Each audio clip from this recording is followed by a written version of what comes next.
How do you do, everybody? So the question of topic for this video is going to be whether or not I deserved it, whether or not I deserved the abuse that I had sustained.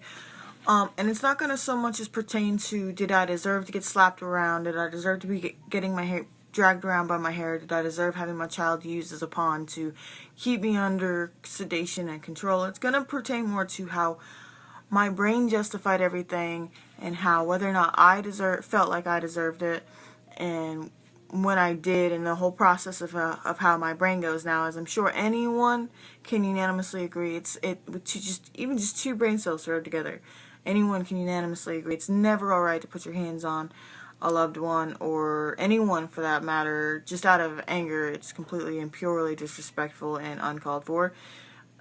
Unless you or your said loved one are in immediate danger, you should not put your hands on anyone. They said blah blah blah, well, that don't matter, it's just words. It's not fists.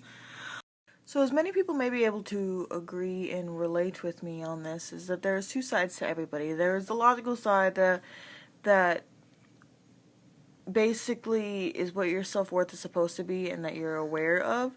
And then there's the messed up side of you that basically is the depression, the anxiety, the paranoia, all the negative emotions just right there. And when I was with my ex, that was the big thing that dictated a lot of my emotions. It would sit there and try and justify getting my head thrown into the wall. It would, by saying if I would have just tried harder, or getting dragged around by my hair, if I would have just been smarter and not tried to be all affectionate. And then there'd be the parts where if I would have not been shoved out of bed, if I would have just put out. And my ex tried really hard to bring that out as much as possible in me. Speaking more on the terms of the messed up side of me, my ex had just this weird affinity for wanting to bring it out in me. He would play games with my head talking about, do you think you deserved getting slapped? Do you think you deserved getting grabbed? Do you think you deserve this or that or the other? And there was no right answer for it. If I said no, he would sit there and get in my face and start being aggressive, asking me why. Why don't you think you deserve it? What is there for me to respect? Why do I need to feel bad about what you made me do to you? He would, and if I answered yes, I deserved it, he would be like, well, why? Nobody deserves getting hit. Like, you know, and I know. So obviously he knew what he was doing with that. So that was just one of the many things that he would do to mess with my head, to try and make me think I did deserve it. And honestly, that's where my head stood for a little while, especially being with him, until the very end. I would sit there and justify it. I deserved it.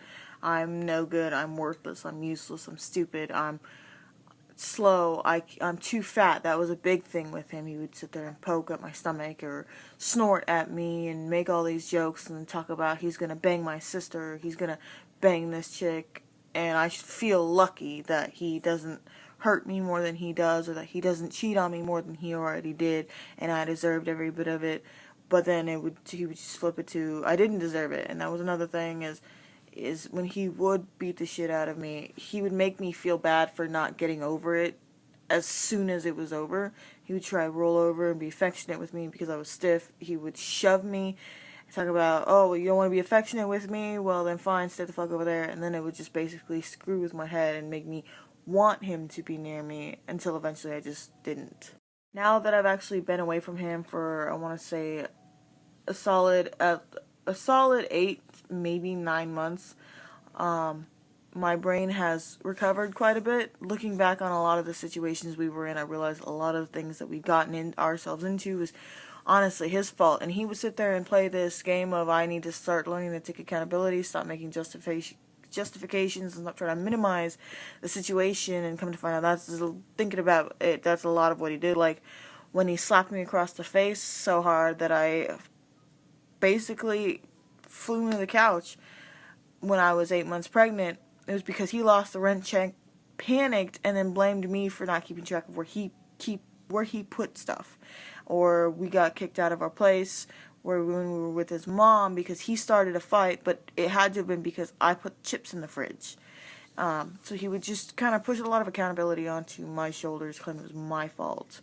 A lot of things he would do, it would also be kind of like this little play mind game. He would claim he did something, then he would claim he wouldn't. Like, when it came to discussing his ex, he would claim he cheated on her. Then he would claim, oh, well, I've never cheated on her.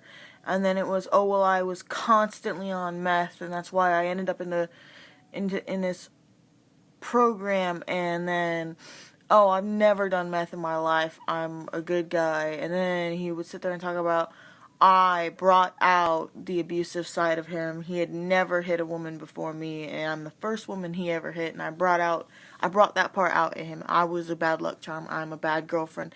And it just, honestly, it for the longest time, it worked on keeping me, and being away from him for so long, it definitely fixes quite a bit. It's helped me to recover from it. It's helped me to get over some things. It's helped me to understand I didn't deserve any of it. I honestly don't. Being with him, he had basically cut off a lot of my support system. And when I finally got away from him, not even fully breaking up with him, but I'd finally gotten away from him, I developed in just my Nana and my best friend and my aunts Jeannie and Misty, I had developed a bit of a support system and a bit of a guidance type of thing that basically kind of opened my eyes into understanding I'm not as useless or worthless as I was, and I can finally get away from it, pointing out that it's going to damage or may very well already be damaging my daughter. And I just kind of snapped out of it, kind of, sort of, somewhat, almost. And the guy that I'm with was basically the ultimate catalyst that kind of got me away from where he was, and just being treated like a normal human being kind of blew my mind for a while, and now I'm just kind of getting used to it, and I'm like, oh yeah, definitely, I can definitely do with this. So, long story short, basically, to summarize this video, no, I didn't deserve any of it. The logical side of me said it, my support system said it, and I'm learning to say it now. I didn't deserve any of the abuse that I had sustained from him. And none of that in which he did to me was really my fault. But there's that messed up mental side of me that even today, I mean, it's simmering down slowly, but even today it states that, like, I deserved it, I was worthless, I should have done better, I should have been a better girlfriend. I don't want to go back to him, and I need to earn the guy that I'm with, even he's like, no, you're fine, you're good. So it just damaged me, and I'm just kind of working on repairing from it. So, yeah. Hey.